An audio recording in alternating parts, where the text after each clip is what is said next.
So the Tesla Cybertruck car bombing in Las Vegas has turned into the craziest reverse psyop story ever. And it's still developing, but I'm going to run through all of the evidence in all directions that I have found so far. So hopefully it's easy to kind of pick up where we're at right now and see what comes next. First thing, super iconic, not an accident.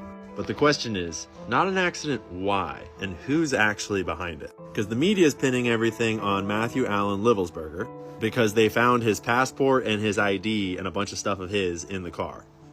Though the car blew up, passports always survive. And he's an active duty Green Beret that's been stationed mostly out of Germany and Colorado.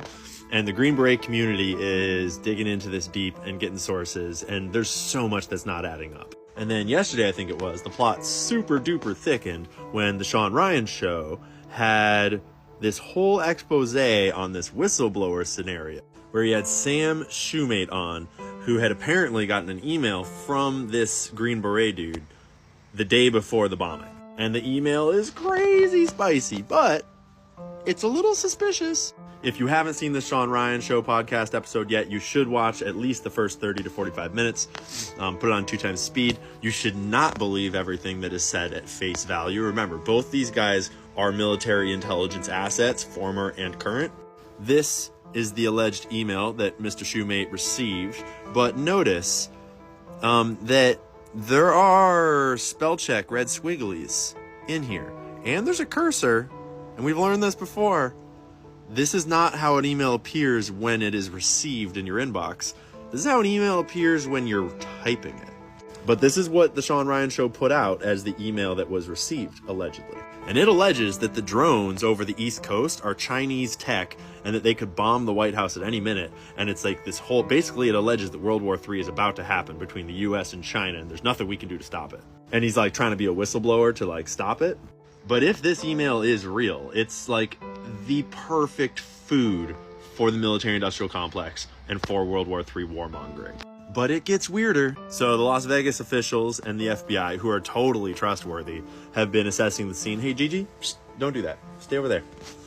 That's where they found the passport. They also found an incinerated Desert Eagle, which apparently he used to shoot himself in the head before the explosion. It was dropped on the floor right in between his feet in the driver's seat. And if you know anything about how powerful these guns are, and you imagine shooting yourself in the head with it and then it dropping straight down instead of just flying into the not to mention that no one has reported any report from a gunshot in the car at the scene at the time. And that is the most powerful handgun you can buy. A whole conspiracy on this thread is Teslas can drive themselves. And I don't know if anyone's ever tested the self-driving because it'll watch you. And if you don't look upwards, it'll tell you to look or it'll stop the self-driving. So you can't just look down at your phone or close your eyes and go to sleep. But has anyone ever tried it with a dead body that has its eyes open? Because that is probably possible. It's unclear. Because allegedly the remains of the person found in the front seat, though charred, burnt beyond recognition, the DNA did not match the DNA of this guy's recent child. Apparently his wife just broke up with him and they were trying to paint that as he's angry. It's Green Berets get divorces all the time. Maybe the kid wasn't his kid. I think it's more likely that the body wasn't his body.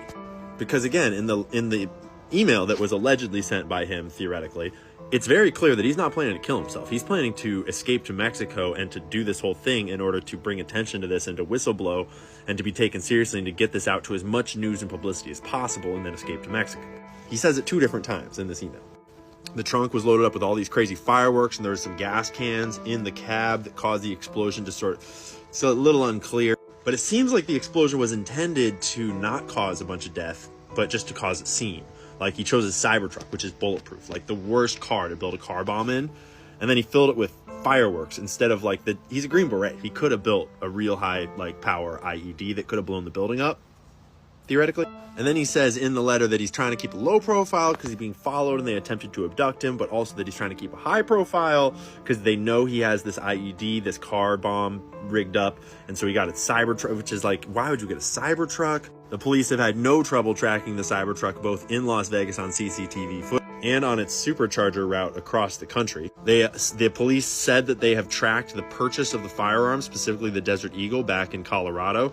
There's a 3-day wait on purchasing a firearm in Colorado, so we had to have initiated the purchase 3 days before leaving Colorado to come to Las Vegas for this event. But then in the email, he gives, like, as confirmation that he is who he says he is. First off, I'm not under duress or hostile influence or control. My first car was a 2006 black Ford Mustang V6 for verification. Well, people verified.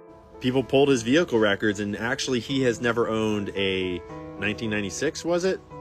Ford Mustang, or a 2006 Ford Mustang, but his first car was a Ford Mustang, just totally different year. So it's not really, like, could be that because it's 30 years ago, it's his own car 20 years ago and he just forgot the year. It could be, like, why would you put the wrong verification in? Like, you'd think if it was someone else faking the letter, they would get the right verification because they wanted to get verified. You think if it was him, like, maybe he misremembered it? Maybe it's an intentional misverification? People are like, oh, maybe it was in his parents' name, because everyone's first cars are in their parents' name. Well, people pulled his parents' car records too. Check out Landry22 if you want to see those on X. But then the Las Vegas police, the officials, released like manifestos that they found on his phone, which was like charred to oblivion.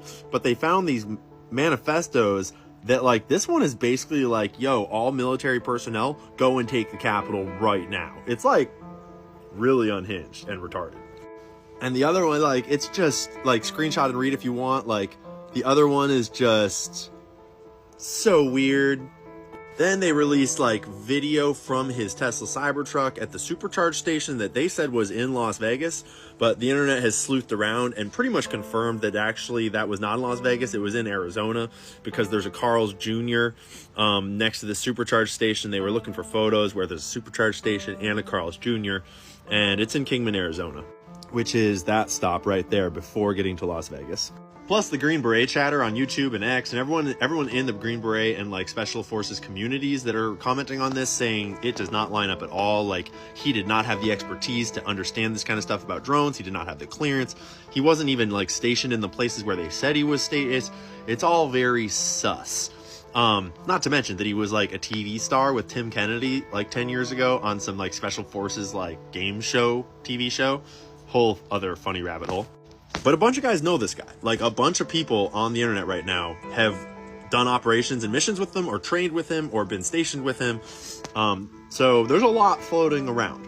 And I don't have any answers. I don't know what's going on. But one thing that we can all agree on is that if the evidence starts pointing towards a war with China, or a war with Iran, or a war with Russia, it's probably the deep state setting you up for that war. And if I had to guess right now, here's what I would guess was going on. The military-industrial complex is learning as we go, and they are wise to the way this world works. And seeing how X has debunked all their other bullshit this last year, I'd bet right now, it looks like, they decided, what if we need to start our psyops using the decentralized media space as our patsy, as our pipeline of information, to deliver the information so that the internet thinks it's real. So the internet thinks it's coming from inside the house, right? And so they concoct a situation in which a known and trusted and verified internet sleuth, this dude on Instagram, who is like a military whistleblower, like, hub. He's like the dude for military whistleblowers to go to. It makes sense that this guy would go to him. And so they concoct this email that goes out to him. And they concoct this scenario whereby it looks like either they got this guy and he's on the payroll, like this Green Beret guy is, like, in the op, or they captured him and are using him as a patsy, as the fall guy for the op. And it looks like they're feeding the information out into sort of vetted social media decentralized channels so that we are the ones producing the PSYOP ourselves. And it's just the source information that is actually manipulated. That is what it looks like right now. And keep your eyes peeled, stay frosty, don't believe a single fucking thing you see. And if any of it points to war with Iran or China or Russia, even if it seems credible, it's fucking not. Doesn't matter. We're not going to war. Fuck that shit.